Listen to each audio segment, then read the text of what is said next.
what actually happens when you press a muscle knot? I posted a video like this a couple weeks ago and got a lot of questions about what does manual therapy actually do. So today I'm going to teach you everything there is to know about manual therapy in 2 minutes. And I got all the receipts. The first thing is that manual therapy doesn't work because someone's putting your bones back into place or physically breaking up scar tissue or knots. A huge 2025 study looked at 62 different reviews on how manual therapy actually works. The strongest evidence supported changes in the nervous system, blood flow, and the chemicals actually involved in pain. But the evidence for actually changing your body's structure was critically low quality. So manual therapy is a lot less like a mechanic actually fixing a broken part and more like changing the volume on your body's alarm system.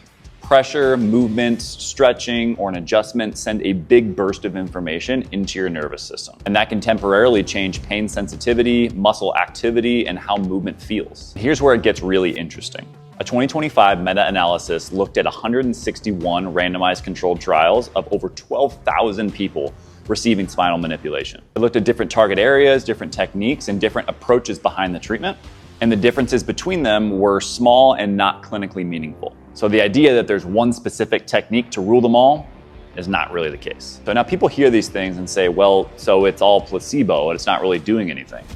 Well, yes and no. Your response to care also depends on what you expect from care, what you've responded to before, how comfortable you are, the treatment environment, and the person delivering it. Those are all called contextual effects, and they're not fake. It's all part of how we process pain.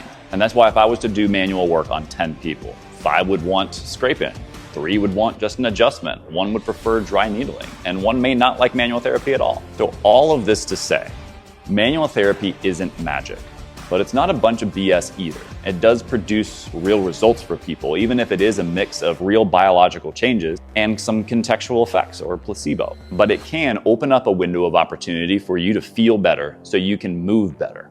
And if that's the case, use it. But don't fall into the trap of believing that you need manual therapy because it's breaking something up or it's putting something back into place and that's the only way to fix it. That's where people go wrong. If you enjoyed this video, please like, save, and share with a friend, and don't forget to follow me for more like this.